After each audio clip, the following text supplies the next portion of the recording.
Bonjour à tous, bienvenue à ce webinaire consacré aux impacts RH et paye liés à l'épidémie du Covid-19. Alors je vais me présenter rapidement, je suis Loïs Guillet, je fais partie du pôle veille juridique d'ADP, pôle veille juridique qui suit quotidiennement les évolutions en ce moment même liées à l'épidémie du Covid-19 et à cet état d'urgence sanitaire. Nous allons aujourd'hui consacrer donc à ce webinaire pendant 1h30, 1h15 de présentation et puis environ 15 à 20 minutes de questions.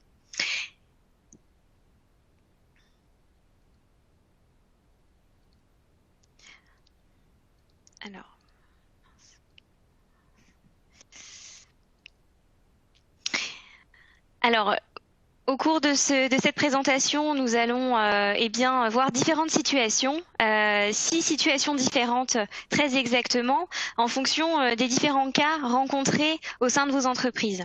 Le premier cas qui sera bien évidemment le télétravail puisqu'il s'agit de la situation de principe. Nous verrons également le cas de salariés qui ont pu être mis en isolement avant les mesures de confinement généralisées, les salariés malades, qu'ils soient atteints du virus ou non, les salariés éventuellement absents sans autorisation, le fameux arrêt pour garde d'enfants, et puis nous consacrerons un certain temps à l'activité partielle, qui est un dispositif qui existait déjà auparavant, mais qui a été renforcé dans ce contexte très particulier.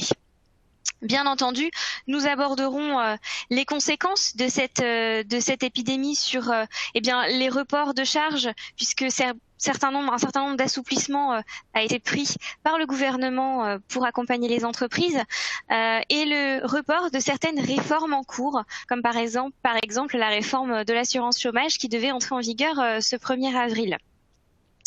Nous terminerons bien évidemment par un question-réponse qui sera l'occasion de répondre à vos interrogations. Alors nous sommes très nombreux ce matin, par conséquent nous allons je vais essayer de répondre à un maximum de questions bien entendu, même si dans le temps imparti, je ne pourrai pas nécessairement répondre à tout le monde. J'espère que cette présentation sera l'occasion déjà de répondre à un grand nombre de vos interrogations. En tout état de cause, n'hésitez pas ultérieurement à revenir vers vos interlocuteurs ADP ou même pour les clients ADP Ligne Sociale à prendre contact avec nos experts puisque nous sommes disponibles et là pour ça.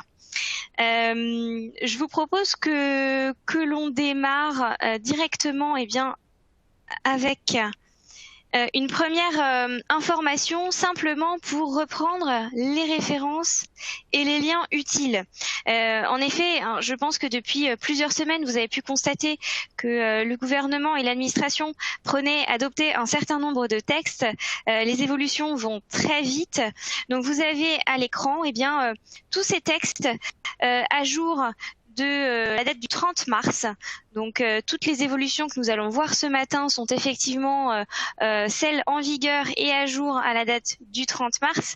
Il faut bien entendu avoir en tête que nous allons avoir d'autres précisions dans les jours à venir, soit d'autres textes, d'autres décrets que nous attendons.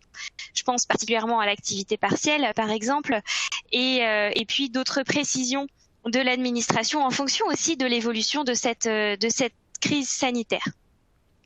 Alors on peut noter sur les liens utiles en bas de la page, le site du gouvernement pour commencer, Info Coronavirus, qui est très régulièrement mis à jour des différentes précisions et qui est très largement sur les impacts de cette épidémie, mais au-delà même du droit social et de la paye bien évidemment.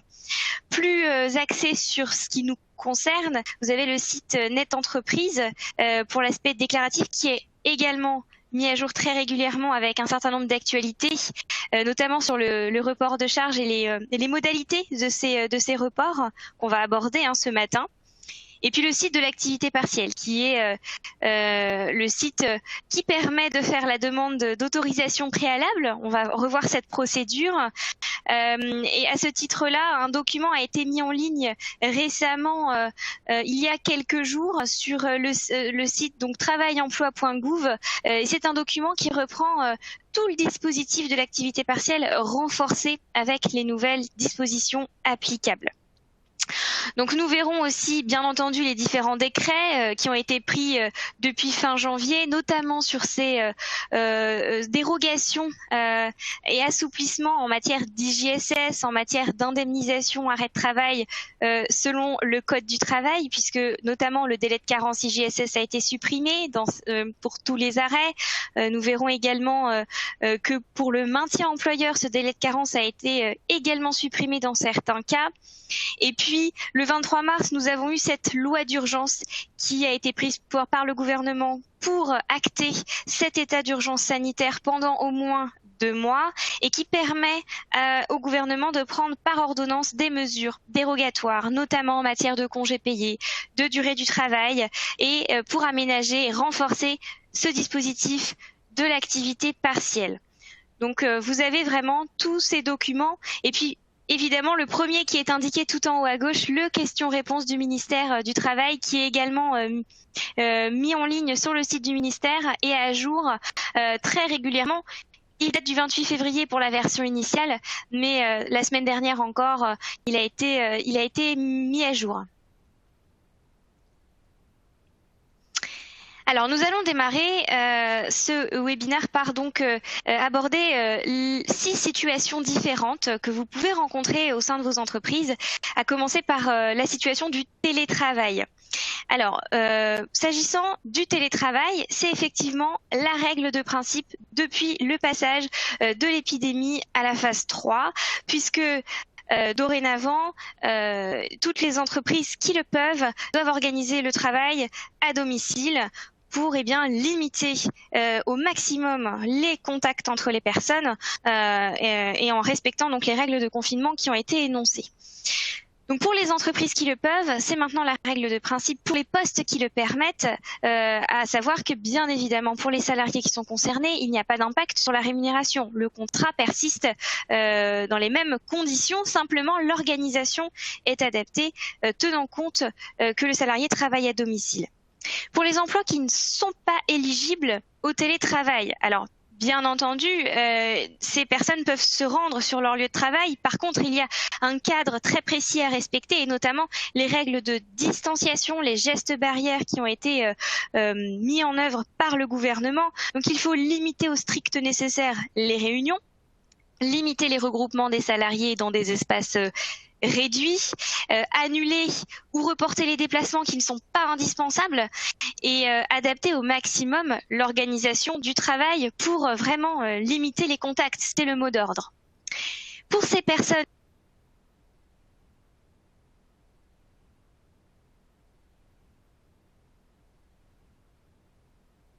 sur le site du ministère.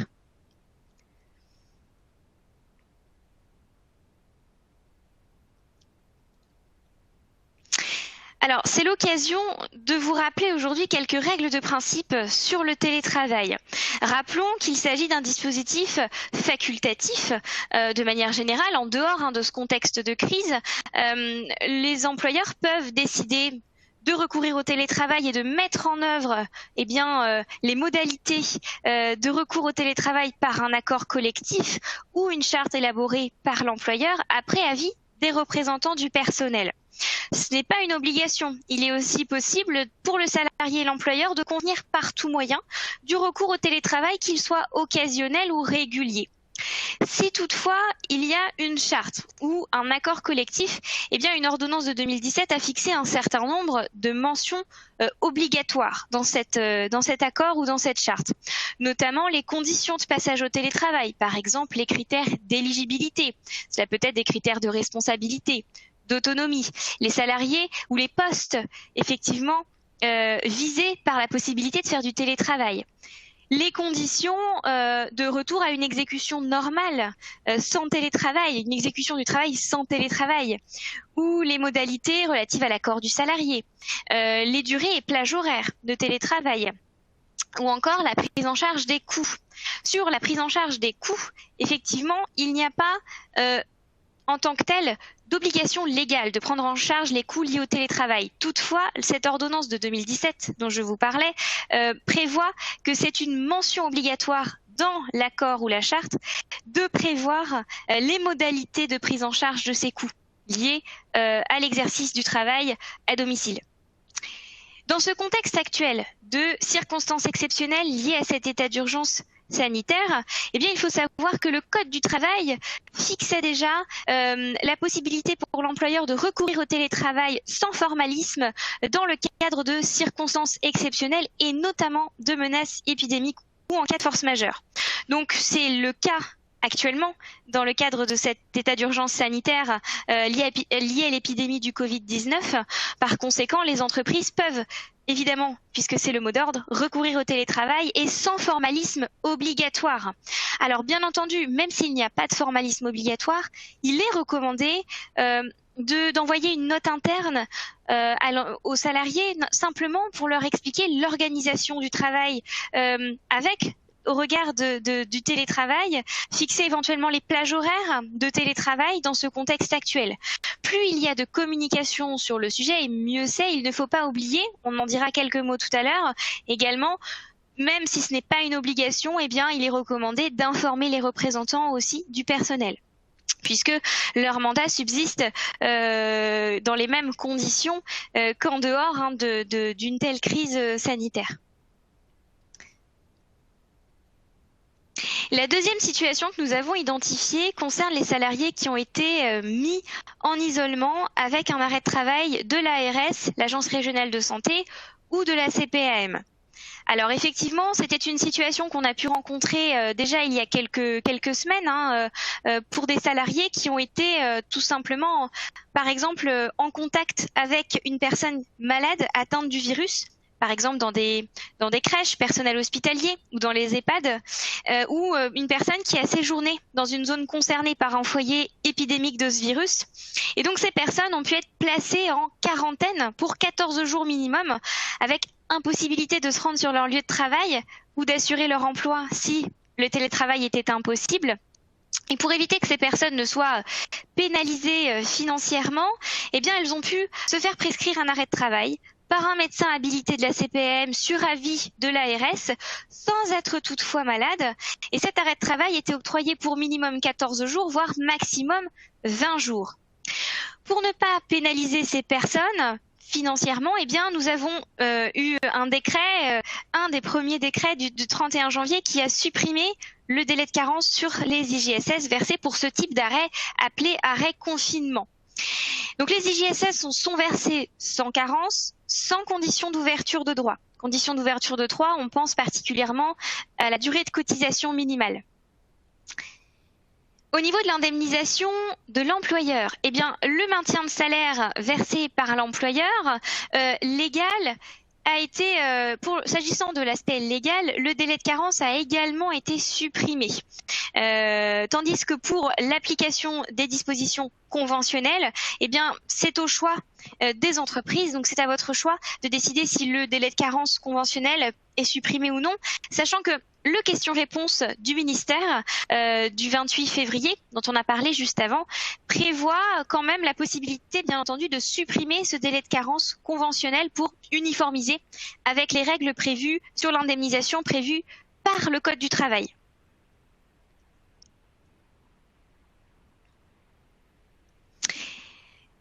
La troisième situation qu'on a pu identifier, c'est le cas de salariés atteints du virus, malades, atteints de ce fameux coronavirus. Et la question que l'on s'est posée très rapidement, est-ce que les dispositions dérogatoires applicables aux salariés en arrêt de travail confinement, à savoir la suppression du délai de carence IJSS ainsi que la suppression du délai de carence maintien de salaire employeur légal, sont applicables aux salariés atteints de ce virus? Au départ, donc le 19 mars, vous avez la date à l'écran, la réponse de la CNAM a été de dire que il s'agit d'un arrêt de travail classique, délivré par le médecin, et donc les règles d'indemnisation sont les règles classiques, application du délai de carence IJSS dans les conditions habituelles. Et puis, nous avons eu cette loi du 23 mars qui a déclaré notamment l'état d'urgence sanitaire et qui a uniformisé les règles puisqu'elle a fixé une règle unique de suppression des délais de carence IJSS pour tout type d'arrêt depuis le 24 mars 2020 pendant 2 mois jusqu'au 25 mai. Autrement dit, quelle que soit l'origine de l'arrêt, qu'il s'agisse d'un arrêt confinement, qu'il s'agisse d'un arrêt, on va en parler après, garde d'enfant, un arrêt maladie classique, un arrêt maladie virus Covid-19, dans tous les cas, le délai de carence IJSS a été supprimé.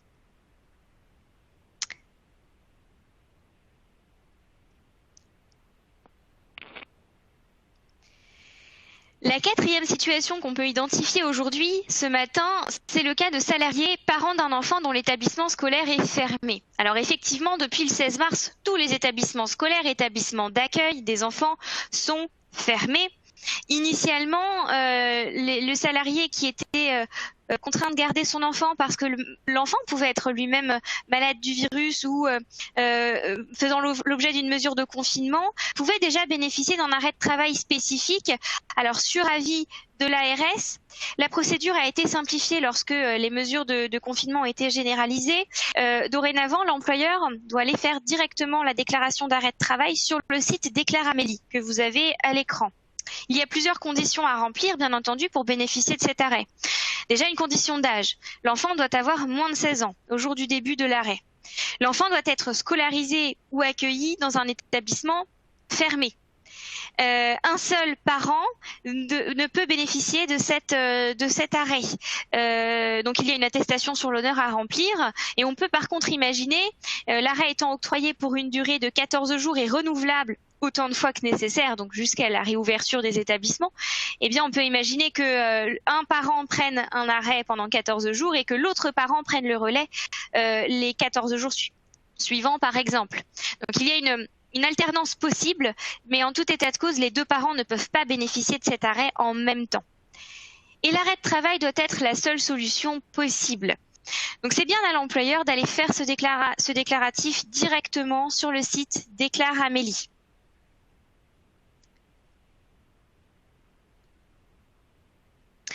S'agissant de l'indemnisation, eh bien, on va retrouver les mêmes règles dérogatoires qu'on a pu voir précédemment pour l'arrêt confinement.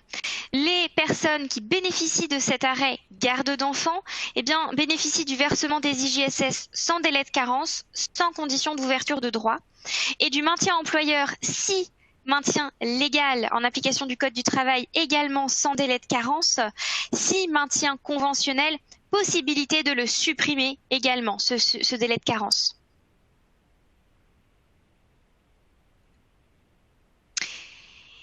Et le 17 mars, eh bien, en complément de ce dispositif spécifique, l'ACOSS a publié un communiqué de presse pour l'étendre à d'autres personnes à risque élevé. Alors vous avez la liste à l'écran. On peut noter notamment les femmes enceintes, des personnes qui sont atteintes d'hypertension artérielle par exemple, les personnes qui sont atteintes d'insuffisance respiratoire chronique, de maladies respiratoires, il y en a d'autres. Vous avez toute la liste exhaustive sous les yeux, et donc ces personnes qui doivent impérativement rester à leur domicile en arrêt de travail si aucune solution de télétravail n'est envisageable, eh bien peuvent directement elles-mêmes, sans passer par leur employeur, aller sur ce déclaratif, ce téléservice Déclare Amélie pour déclarer un arrêt de travail. Il y a des conditions à remplir il faut rentrer dans ces, en tout cas être visé par ce communiqué de presse qui liste ces personnes à risque, être en affection longue durée ou enceinte, et l'arrêt de travail est octroyé pour une durée initiale de 21 jours. Sachant que le communiqué date du 17 mars, mais qu'une déclaration était rétroactivement possible en date du 13 mars.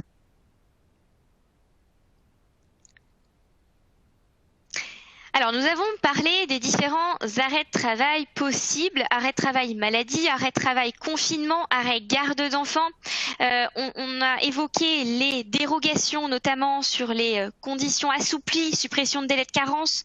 On n'a pas beaucoup parlé de la condition d'ancienneté. Je vous propose de faire un focus vraiment sur ces conditions et ces dérogations applicables dans leur ensemble. Donc, en commençant par la partie IJSS.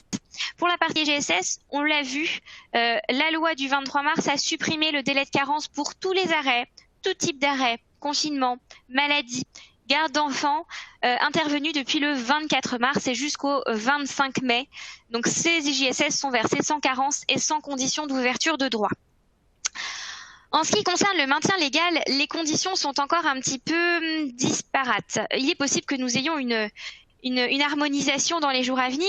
Actuellement, eh bien, la suppression du délai de carence concerne les arrêts confinement Covid-19 et les arrêts garde d'enfants, sachant que ces dérogations sont applicables jusqu'au 30 avril. Il y aura très vraisemblablement un décret pour prolonger cette date d'application en fonction de la durée du confinement. On attend également éventuellement un arrêt pour uniformiser cette suppression du délai de carence, mais pour tout type d'arrêt, pour que nous soyons en adéquation avec les règles applicables pour les IJSS. En revanche, la loi du 23 mars a supprimé pour tout type d'arrêt la condition d'ancienneté d'1 an requise pour bénéficier du maintien de salaire prévu par l'employeur légal. Donc cette condition d'ancienneté en application du Code du travail n'est plus requise, ainsi que pour les arrêts isolement Covid-19, eh bien il y a deux conditions en principe applicables qui sont également supprimées, à savoir eh bien l'obligation de justifier de l'arrêt dans les 48 heures et d'être soigné sur le territoire français. Ces dérogations, ces suppressions sont applicables jusqu'au 31 août 2020. Et en ce qui concerne le maintien en application d'une convention collective, eh bien, selon le ministère du Travail, en application du question-réponse, il est possible de supprimer ce délai de carence, bien évidemment. Alors, en résumé, si on veut résumer avec un schéma pour simplifier tout ce que l'on vient de voir, eh bien, on peut lister donc la situation de l'arrêt garde d'enfants, l'arrêt confinement-isolement, l'arrêt maladie atteint du virus ou l'arrêt maladie sans être nécessairement atteint du virus. On peut remarquer que dans les 4 situations, on l'a vu, on le répète, mais au moins c'est pour être sûr que ce soit bien clair, il n'y a pas d'IJSS les IJSS sont versés sans délai de carence. Il n'y a pas de délai de carence applicable au versement des IJSS dans tous les cas. Par ailleurs, la condition d'ancienneté d'1 an applicable au maintien de salaire prévu par le Code du travail est également supprimée pour tous les types d'arrêts. En revanche, on va trouver des règles qui vont être plus disparates sur la partie. Alors, on va distinguer donc les arrêts garde d'enfants et arrêts confinement qui bénéficient de la suppression du délai de carence légal. Le délai de carence conventionnel, encore une fois, eh bien, c'est une possibilité de le supprimer. Ce n'est pas une obligation d'un point de vue strictement légal. Et les derniers cas, eh bien, le cas du salarié qui est malade, qu'il soit atteint ou non du virus, dans ces cas-là, le maintien de salaire prévu par l'employeur en application du Code du travail ou de la convention collective se met en œuvre dans les conditions classiques, donc avec le délai de carence et la condition d'ancienneté, s'il y en a une, en application de la convention collective, en tout cas.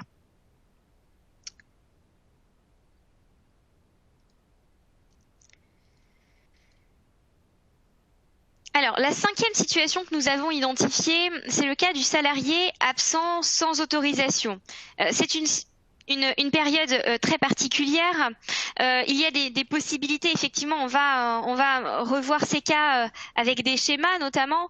Si le salarié est absent de sa propre volonté, qu'il n'a pas été mis à l'isolement, qu'il n'est pas malade, il n'a pas d'arrêt de travail, il n'est pas non plus en télétravail, mais voilà, il ne va pas travailler sans demande de l'employeur de rester à son domicile, et bien là, l'employeur sera fondé à calculer une retenue pour absence exactement proportionnelle à la durée de l'absence, bien évidemment. Donc c'est une absence normale, classique, qui est à traiter en paye dans ce type de cas.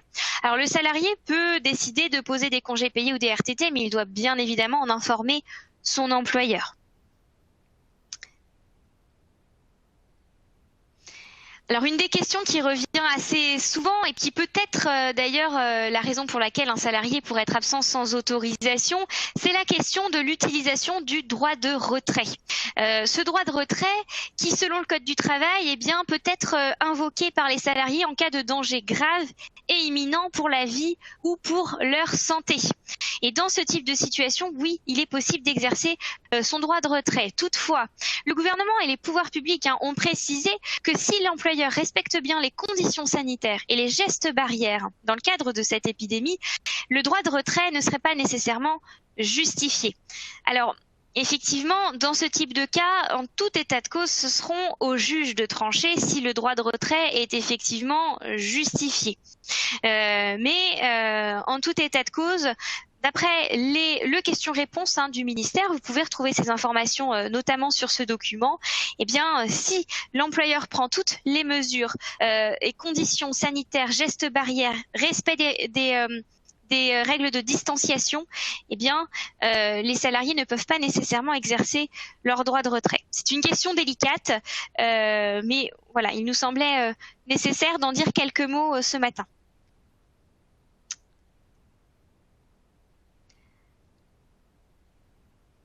Alors, il nous reste une situation à aborder, c'est la 6e, le cas des salariés en activité partielle. Et c'est l'occasion ce matin de revoir les principes généraux de l'activité partielle, qui est un dispositif qui n'est pas nouveau, qui existait déjà et qui, dans ce contexte d'état d'urgence sanitaire, a fait l'objet par le gouvernement de mesures de renforcement et d'assouplissement, à la fois sur un allègement et une simplification de la procédure, on va le voir, une extension des entreprises éligibles et surtout, par contre, un renforcement sur le remboursement de l'État auprès des entreprises sur l'indemnisation des salariés.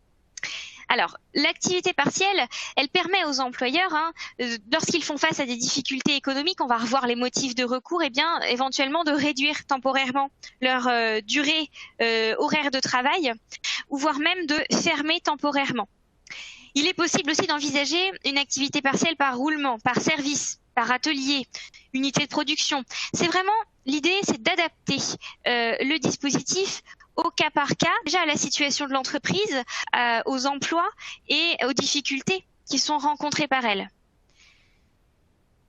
Les motifs de recours, ils sont fixés par le Code du travail. Alors, le Code du travail prévoit expressément des difficultés liées à la conjoncture économique, des difficultés d'approvisionnement en matières premières ou en énergie, liées à un sinistre ou des intempéries à caractère exceptionnel, la transformation, la restructuration ou la modernisation de l'entreprise, ou encore toute autre circonstance exceptionnelle. En sachant que les entreprises qui connaissent une réduction de leur activité liée à l'épidémie du coronavirus, qui rencontrent des difficultés d'approvisionnement ou qui sont concernées par une obligation de fermeture, sont éligibles à ce dispositif. Donc ce seront des arguments et des motifs à faire valoir dans la demande d'autorisation préalable. Vous avez sur le site du ministère du Travail un question-réponse lié à l'activité partielle.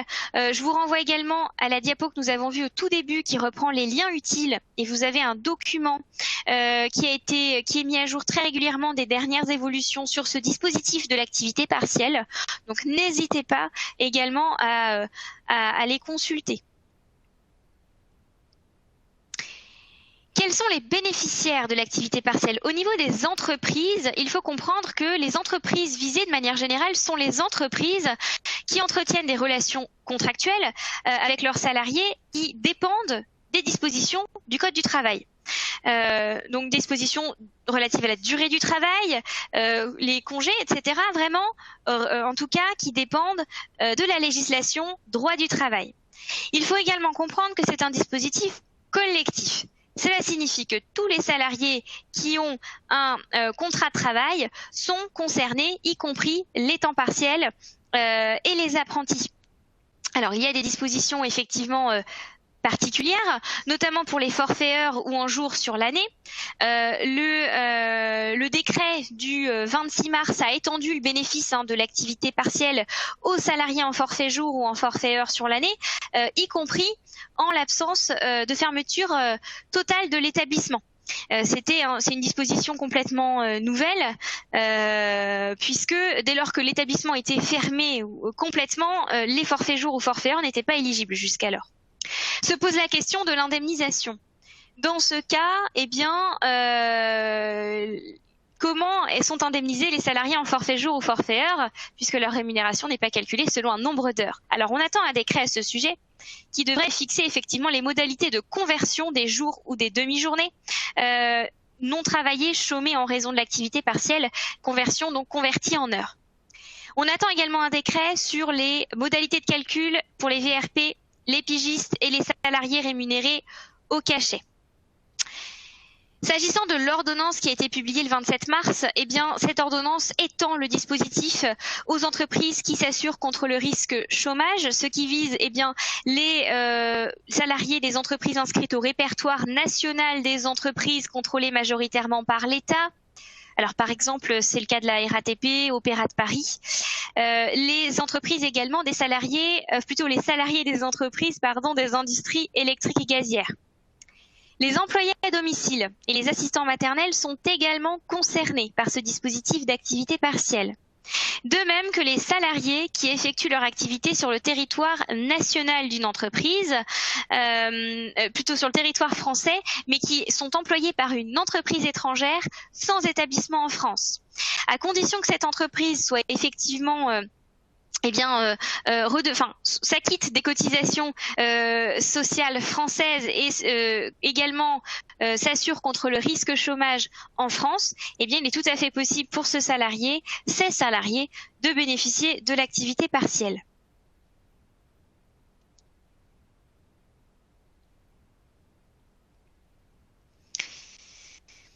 Alors, je vous propose de nous attarder quelques instants sur cette procédure de l'activité partielle en 4 étapes.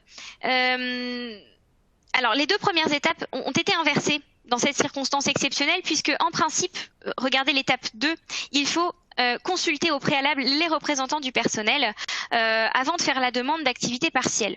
Dans ces circonstances exceptionnelles, il est possible de consulter le CSE dans les 2 mois suivant la demande. Donc, dans un souci de simplification de la procédure, d'assouplissement, il est possible effectivement de recueillir l'avis dans un délai de 2 mois.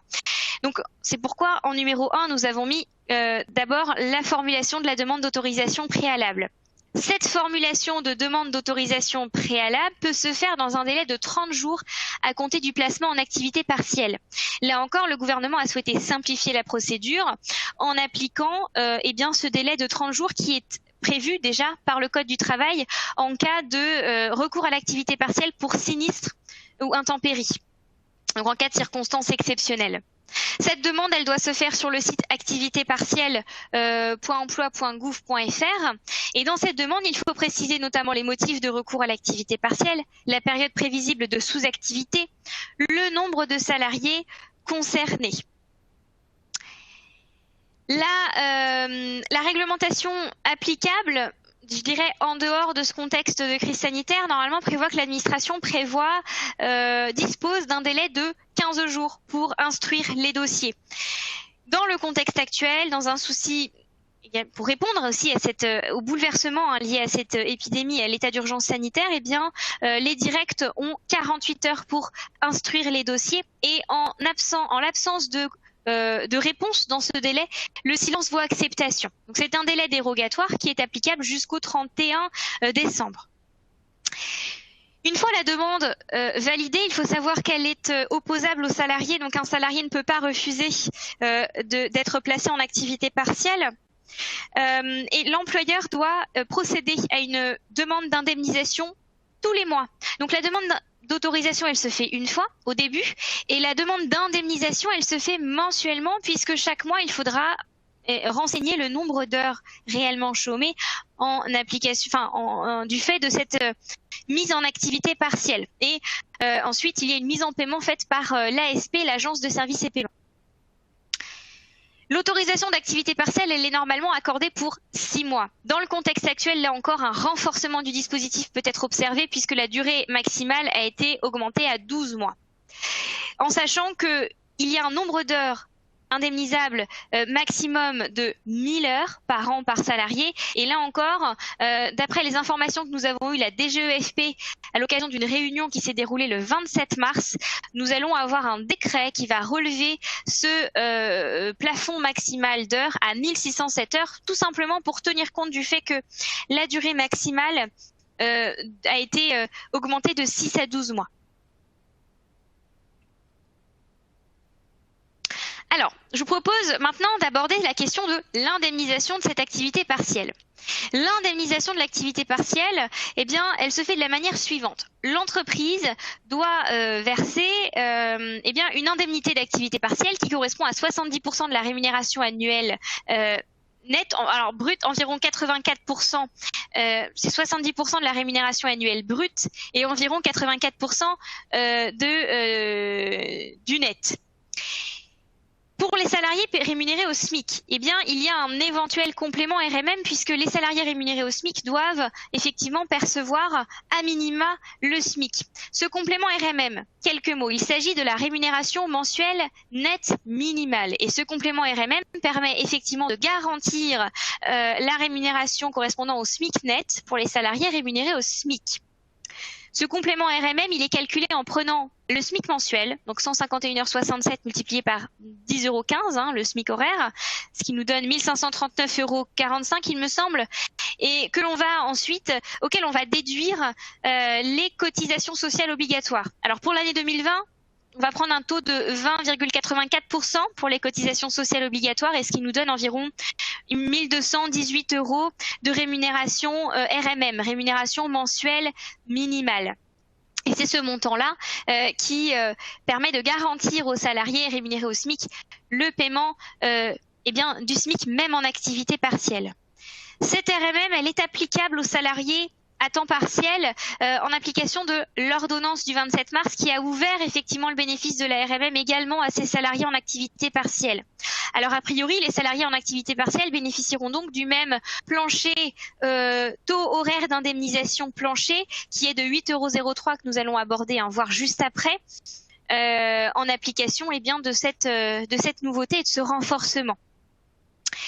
À savoir que l'entreprise peut également prévoir des dispositions spécifiques, soit parce qu'elles sont prévues par un accord, qu'il s'agisse d'un accord d'entreprise, qu'il s'agisse d'une convention collective de branche, eh bien, il est possible de prévoir une indemnisation supplémentaire, au-delà de ces 70% de la rémunération brute. Et par ailleurs, l'État peut également envisager l'État va rembourser les entreprises de ces indemnités d'activité partielle par le versement d'une allocation d'activité partielle dont le montant a été renforcé dans le cadre de ce nouveau dispositif et de ce contexte exceptionnel. Alors justement, on vient de voir que l'indemnité d'activité partielle qui est versée par l'employeur aux salariés correspond à 70% de la rémunération brute, ramenée à une indemnité horaire, 100% pour les salariés rémunérés au SMIC.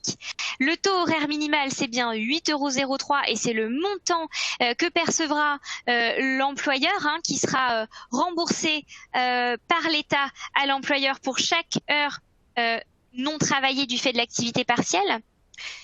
À noter que, en principe, pendant les périodes de formation, il est possible, il y a même des incitations à recourir à des actions de formation pendant les périodes d'activité partielle. Et dans ce cas, l'indemnité horaire versée aux salariés est portée à 100% de sa rémunération nette. Cette majoration a été supprimée par l'ordonnance du 27 mars, supprimée très précisément pour les formations qui ont été accordées par l'employeur depuis le 28 mars. Ce qui signifie que pour ces salariés, pour ces personnes, la rémunération, l'indemnité versée au titre de l'activité partielle est équivalente à l'indemnité classique, je dirais, donc 70% de la rémunération brute. Quelques mots sur le régime social et fiscal. C'est l'indemnité d'activité partielle, c'est un revenu de remplacement. Ça signifie que c'est une somme imposable, mais exonérée de cotisation, et qui bénéficie d'une CSG-CRDS à un taux réduit, à 6,7%. Sur la CSG-CRDS, quelques mots, il y a des dispositions spécifiques d'écrêtement, d'exonération possible, qui ne sont pas toujours évidentes à appréhender. C'est un dispositif un petit peu complexe. Et pour simplifier, là encore, les démarches et le dispositif, eh bien, l'ordonnance du 27 mars a tout simplement prévu que, dans tous les cas, le taux de CSG serait égal à 6,7% et supprimer temporairement les mécanismes d'écrêtement et d'exonération de CSG. De son côté, l'employeur a une obligation d'indemniser, l'État a une obligation d'indemniser l'employeur. Donc l'employeur indemnise les salariés et se fait ensuite rembourser par l'État.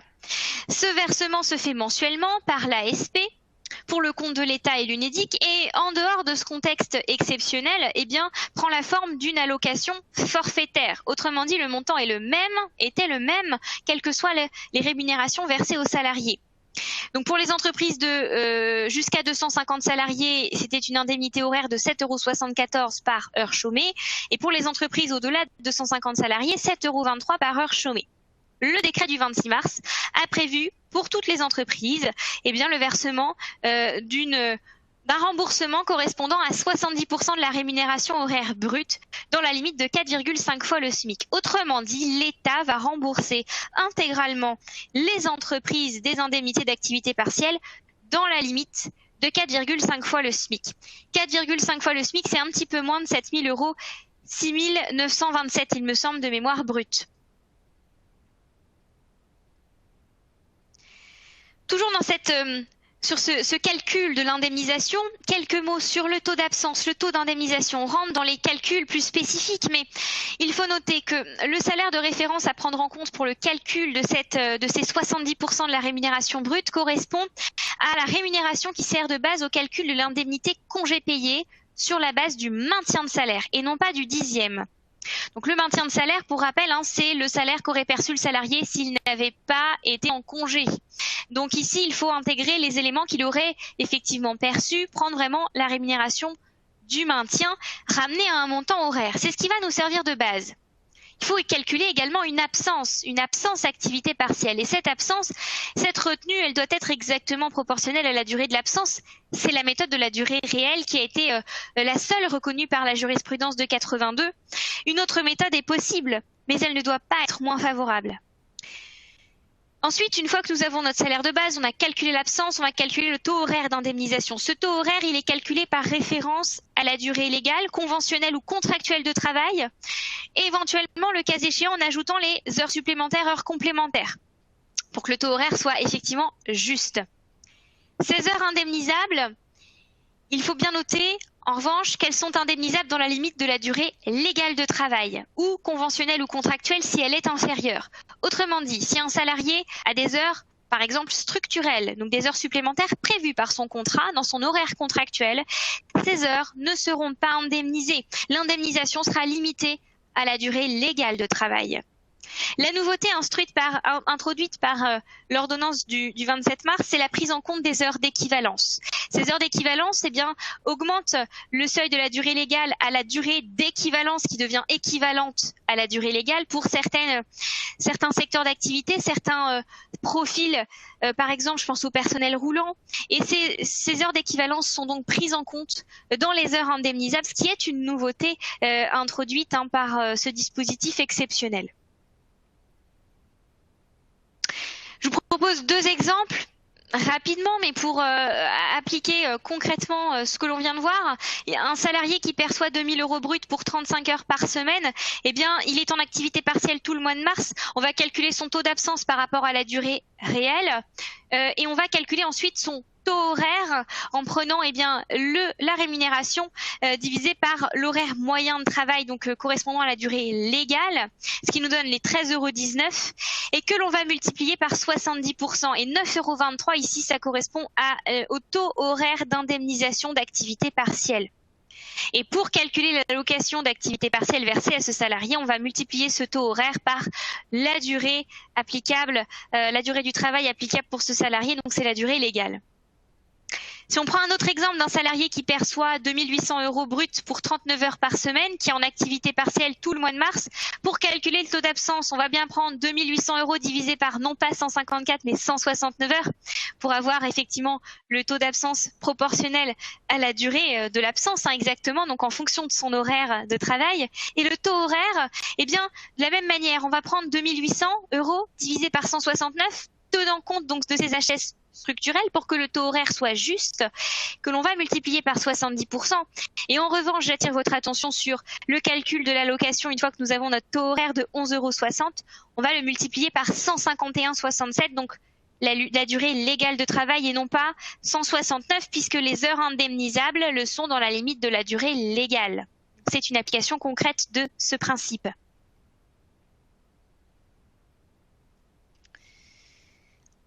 Alors, ces nouvelles dispositions, cette indemnisation renforcée qui est versée par l'État, elles sont applicables pour les demandes d'indemnisation qui ont été adressées ou renouvelées à l'ASP à compter du 26 mars, au titre du placement des salariés en activité partielle depuis le 1er mars.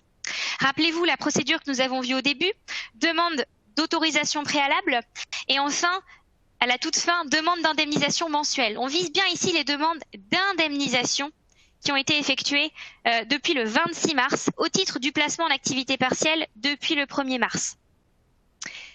À savoir également que le décret du 25 mars a ajouté des nouvelles mentions obligatoires au bulletin de paie.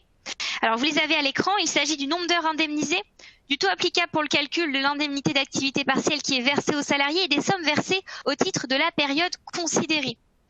En sachant que eh bien, étant donné le temps imparti et les évolutions qui vont très vite en ce moment, il y a des dispositions transitoires quand même pour laisser le temps d'intégrer ces évolutions.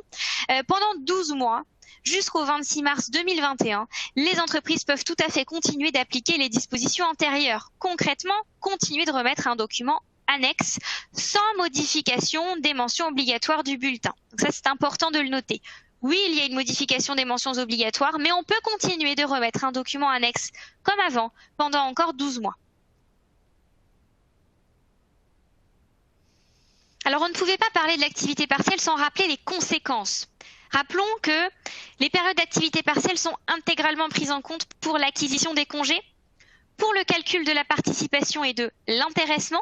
Donc, autrement dit, le salarié ne doit pas voir son nombre de congés réduit du fait de l'activité partielle, ni le montant de participation d'intéressement réduit du fait de l'activité partielle. Se pose la question de l'impact de la maladie en cas d'activité partielle. Comment se passe l'indemnisation d'un salarié qui est en arrêt maladie? Eh bien, nous avons une jurisprudence de 1987 qui prévoit que l'indemnisation maladie peut tout à fait être limitée au montant de l'allocation d'activité partielle, à savoir 70% de la rémunération brute. Les juges ont justifié cette position en disant tout simplement qu'un salarié malade eh bien, ne peut pas percevoir davantage que s'il n'avait pas été malade. Donc percevoir une rémunération supérieure à ce qu'il aurait perçu s'il avait été valide, entre guillemets, présent dans l'entreprise. Et en l'occurrence, s'il n'avait pas été malade, il aurait perçu l'indemnisation d'activité partielle correspondant à 70% de la rémunération brute. Dans le contexte actuel, se pose la question de savoir quel est l'impact de l'arrêt garde d'enfants en cas d'activité partielle. Alors, nous n'avons pas eu de réponse suffisamment tranchée actuellement. L'administration, certaines caisses de CPAM préconise que le cumul n'est pas possible. Donc on ne peut pas avoir un salarié qui soit en arrêt garde d'enfants et ayant son contrat suspendu du fait de l'activité partielle. Donc si l'activité partielle intervient, eh bien il faudrait prévoir une reprise anticipée du salarié pour qu'il bascule entre guillemets en activité partielle. Alors, ce n'est pas une réponse officielle de l'administration. La seconde hypothèse, c'est d'envisager que le cumul est possible pour l'arrêt en cours, puisque l'arrêt garde d'enfants est prévu pour une durée de 14 jours et renouvelable autant de fois que nécessaire. Donc, pour les 14 jours en cours, eh bien, on peut imaginer que le salarié cumule, entre guillemets, les deux, mais que l'indemnisation versée soit limitée en application de l'arrêt qu'on vient de voir juste avant à 70% de la rémunération brute, autrement dit à l'indemnité d'activité partielle. En attente d'une réponse plus tranchée à ce sujet quand même. Se pose également la question de l'articulation de l'activité partielle avec les congés payés. En cas de congés pris pendant l'activité partielle, comment sont-ils indemnisés? Eh bien, la jurisprudence européenne prévoit une indemnisation classique à 100%, avec une comparaison dixième maintien. Tandis qu'en droit français, nous n'avons pas de texte. Le Code du travail ne prévoit rien. Alors, notre préconisation va dans le sens de la DGEFP. Nous avons évoqué cette question avec elle à l'occasion de la réunion du 27 mars. Et la DGEFP préconise également d'indemniser le salarié en congé payé même pendant une période d'activité partielle à 100%. En revanche, dans ce cas, eh bien, l'employeur ne percevra pas de remboursement par l'ASP. Autrement dit, ne percevra pas de remboursement au titre de l'activité partielle. En clair, ça signifierait que les congés payés conservent leur nature de congés payés, doivent être indemnisés normalement, comparaison dixième maintien, même pendant une période d'activité partielle.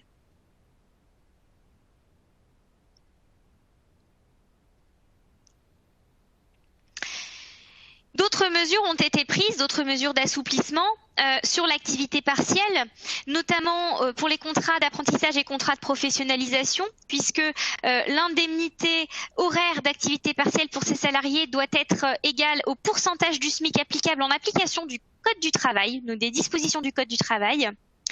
Deuxièmement, s'agissant des salariés protégés, sachez qu'en temps normal, les salariés protégés placés en activité partielle, il s'agit en fait pour eux d'une modification de leur contrat. Par conséquent, ils doivent donner leur accord.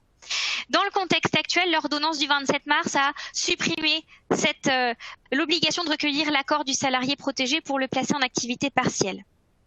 Et enfin, on parlait tout à l'heure de l'indemnisation complémentaire qui peut être versée par l'employeur pour aller au-delà des 70% correspondant de la rémunération brute. En cas de versement d'une indemnisation complémentaire, cette somme, ce complément est exonéré de cotisation et surtout l'ordonnance du 27 mars le prévoit expressément. La CSG qui est applicable, le taux de CSG sur revenu de remplacement, donc à savoir 6,7%. Des dérogations sont prévues par l'ordonnance du 27. Toutes ces dérogations prévues par l'ordonnance du 27 mars, sont applicables pendant une durée limitée. Elles répondent au contexte actuel d'état d'urgence sanitaire, au contexte exceptionnel, et elles sont applicables jusqu'au 31 décembre 2020 au plus tard, sauf si un décret fixe une date précédant ce 31 décembre 2020.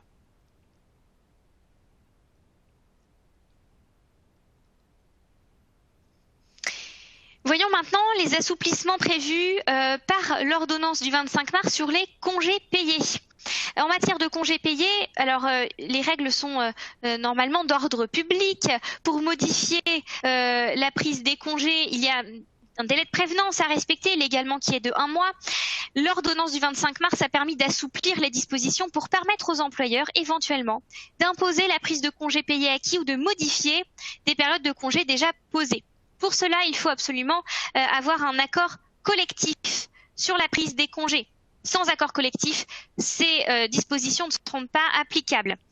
Il est possible donc d'imposer la prise de congés payés acquis, de modifier les congés déjà posés à condition de respecter un délai de prévenance minimal d'1 jour franc et dans la limite de 6 jours imposés ou modifiés. Il est également possible de fractionner le congé principal et de suspendre, fractionner le congé principal sans accord du salarié et de suspendre l'obligation normalement donnée pour les conjoints qui travaillent dans la même entreprise de prendre leur congé ensemble. Pour le cas des RTT, là encore, l'employeur a des possibilités. Alors, on vise les RTT, on vise aussi les autres jours de repos, par exemple les jours de repos acquis au titre d'un accord d'aménagement du temps de travail, les jours de repos forfait jour, les jours de repos affectés sur un compte épargne-temps. Et là, l'employeur a plus de latitude. Il peut effectivement envisager de modifier, d'imposer la prise de jour dans la limite de 10 jours et dans la limite du respect du délai de prévenance d'1 jour franc.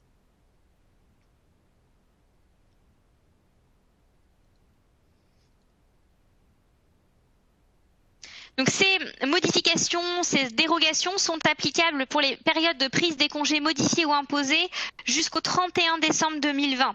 Ça ne pourra pas aller au-delà.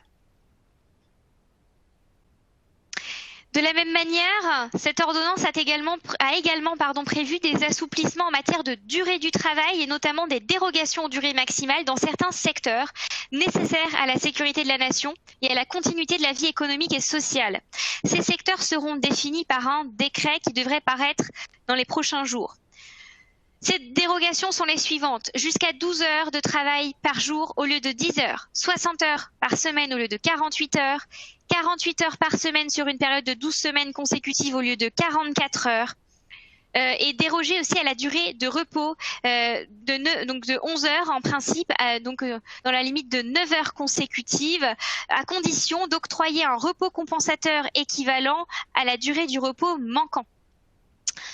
Ces dérogations sont également applicables jusqu'au 31 décembre 2020, tout en sachant qu'il faut informer le comité social et économique et la directe si l'entreprise recourt à ces dérogations. Alors en synthèse, par rapport à ce que l'on vient de voir, on a vu que la règle de principe, c'est le télétravail. Si le télétravail est possible, le salarié donc travaille à domicile sans impact sur sa rémunération. Si le télétravail est possible, mais que le salarié est parent d'un enfant de moins de 16 ans, il peut bénéficier d'un arrêt garde d'enfant. Si le télétravail n'est pas possible, eh bien, si le salarié est parent d'un enfant de moins de 16 ans, là encore, le salarié peut être en arrêt garde d'enfant. Si on ne se trouve pas dans ces situations, eh bien, on va se demander s'il y a eu une demande d'activité partielle effectuée par l'employeur. Si oui, eh bien, le salarié sera indemnisé au titre de l'activité partielle. Sinon, eh bien, on peut se poser la question de ce fameux droit de retrait. Et ce droit de retrait, comme on l'a vu, peut être exercé en cas de danger grave et imminent pour la vie et la santé des salariés. On a vu également que si l'entreprise respecte les gestes barrières, respecte les toutes les règles sanitaires de cette épidémie, eh bien, le droit de retrait n'est pas nécessairement invocable par les salariés. Alors, quelques mots avant de passer au report de charges sur le maintien du lien nécessaire avec les représentants du personnel. Nous sommes dans un contexte de crise sanitaire comme il porte son nom. C'est un contexte exceptionnel, inédit même, qui n'est pas simple à tous les niveaux. Ça n'empêche que les employeurs sont évidemment tenus à une obligation de sécurité, de protection de la santé des salariés. C'est une obligation de moyens. Et les mandats des représentants du personnel pendant cette période subsistent. Donc il faut bien conserver le lien entre les salariés, les représentants. Si les personnes sont en télétravail, peut-être proposer un canal de contact, de communication via un intranet par exemple. En tout cas, faire en sorte que le dialogue social soit maintenu.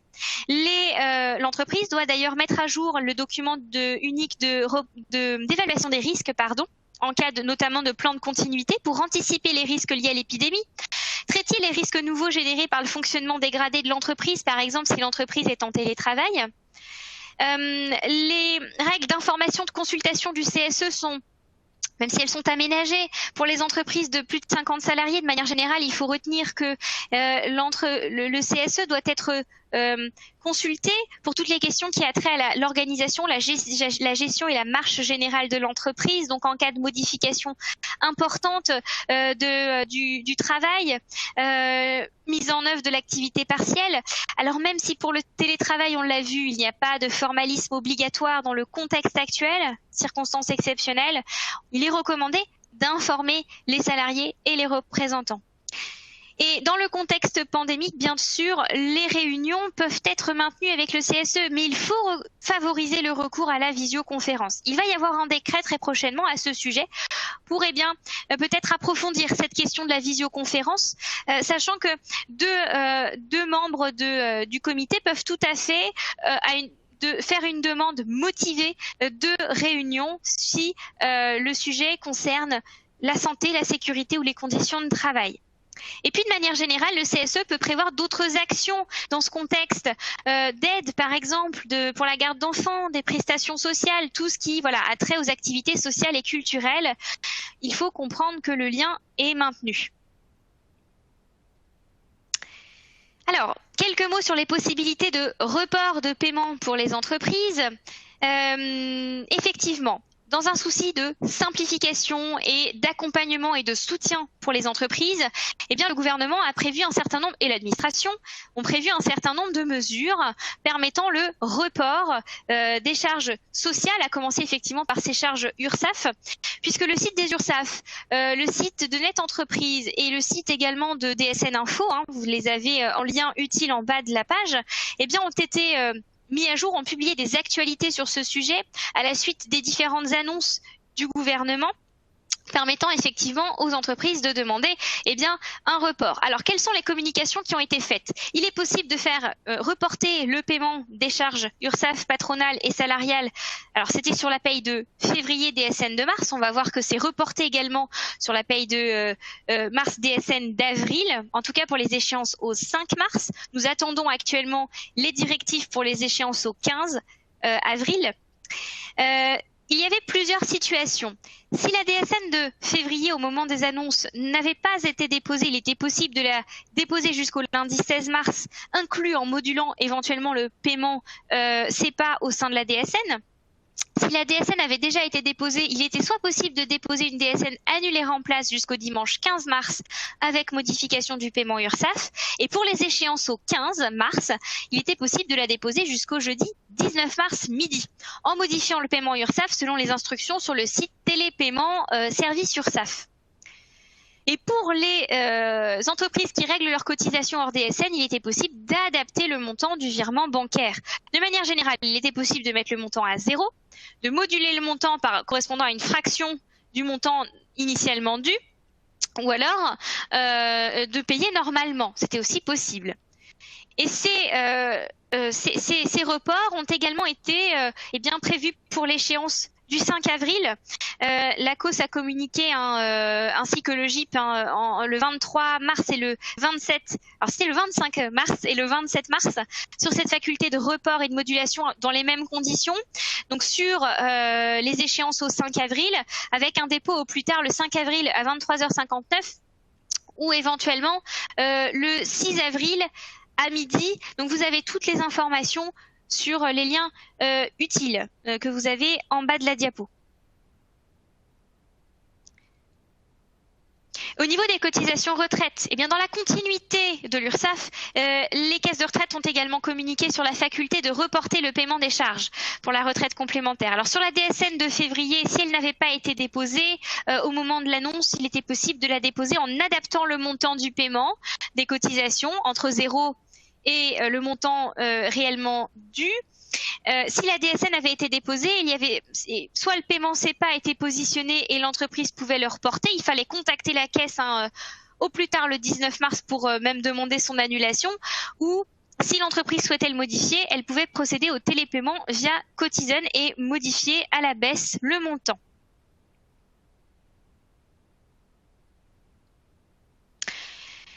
D'un point de vue impôt fiscal, là aussi, l'administration fiscale a communiqué sur la possibilité de reporter sans pénalité le paiement des prochaines échéances d'impôts directs, taxes sur les salaires, impôts sur les sociétés, impôts sur le revenu pour les entreprises concernées, en sachant que cette demande doit se faire auprès du SIE, donc des services des impôts des entreprises. Et si les échéances de mars avaient déjà été réglées, ont déjà été réglées, il est possible de s'opposer au prélèvement CEPA auprès de la banque ou de demander le remboursement auprès du SIE. En sachant que, il faut bien noter que le prélèvement à la source, par contre, n'est pas impacté. Le prélèvement à la source doit être prélevé sur les bulletins de paie des salariés, reversé à l'administration fiscale, sans changement dans les conditions et selon les modalités habituelles. Vous pouvez noter également qu'un document a été élaboré par le ministère des Finances sur l'impact du Covid-19, les mesures de soutien, étalement des loyers, factures d'eau, électricité. Donc vous pouvez également aller voir toutes ces mesures plus génériques. Et puis pour terminer sur cette partie, eh bien sachez que les reports de charges concernent également les régimes spéciaux. Donc à savoir MSA, BTP, audience, pour lesquels eh bien pour la MSA, les échéances des entreprises entre le 15 et le 31 mars peuvent également reporter tout ou partie des charges sociales, salariales et patronales. Alors avec soit en cas de prélèvement automatique, eh bien tout simplement le prélèvement de la MSA ne se fait pas et c'est sans démarche. Et si l'entreprise souhaite régler les cotisations, elle doit faire un virement. Et en cas de paiement par virement bancaire, il est possible de moduler ce virement. On attend actuellement des communications pour le mois d'avril. Pro BTP, eh bien de la même manière, faculté de reporter jusqu'à 3 mois les cotisations retraite, santé, prévoyance, à condition de faire une demande, de remplir un document et de fournir des éléments justificatifs pour les échéances des entreprises jusqu'au 25 mars. Et puis, Audience a également prévu un formulaire en ligne permettant de faire une demande de report de paiement des cotisations retraite, prévoyance, santé et congé spectacle. Et vous avez chaque fois les liens utiles. Alors, pour terminer sur cette présentation, quelques mots sur les impacts plus généraux. Le report des réformes en cours. À savoir que, effectivement, lors de son annonce, son allocution, Emmanuel Macron, le 16 mars, a effectivement préciser que la réforme des retraites était évidemment suspendue. Muriel Pénicaud, de son côté, ce même jour, a annoncé la suspension du paiement de la taxe CDD d'usage, la taxe forfaitaire de 10 €. Alors, on n'a pas eu de texte officiel sur ce sujet pour le moment. Donc, en attente quand même d'un texte, je dirais, qui inscrivent dans le marbre ce report, en tout cas, et cette suspension. S'agissant des autres modalités, des autres, disons, assouplissements, eh bien, l'ordonnance du 25 mars a prévu le report possible de la date limite de versement ou d'affectation sur des plans d'épargne, de la participation et de l'intéressement attribués en 2020. Alors normalement, pour un exercice calé sur l'année civile, la date limite, c'est le 1er juin. Eh bien là, c'est reporté au 31 décembre 2020. Donc là, il y a plus de latitude qui est laissée aux entreprises éventuellement qui en ont besoin. Et enfin, le décret du 27 mars a prévu, acté, c'était une annonce également de Muriel Pénicaud, la ministre du Travail, le report de la réforme de l'assurance chômage avec l'impact notamment sur l'attestation Pôle emploi qui devait intervenir le 1er avril. Et cette réforme est reportée au 1er septembre 2020.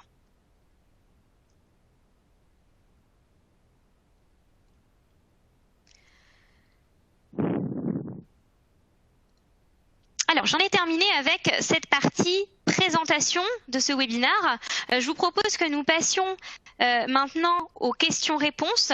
Donc, comme je vous disais au début, en introduction, eh bien, nous sommes très nombreux ce matin, je le comprends tout à fait. Vous avez certainement des questions, peut-être que j'ai répondu à certaines d'entre elles, je l'espère. Et en tout cas, je vais essayer de répondre à un maximum de vos interrogations. Et si par la suite vous en avez d'autres, eh bien, vous pourrez bien entendu prendre contact avec vos interlocuteurs.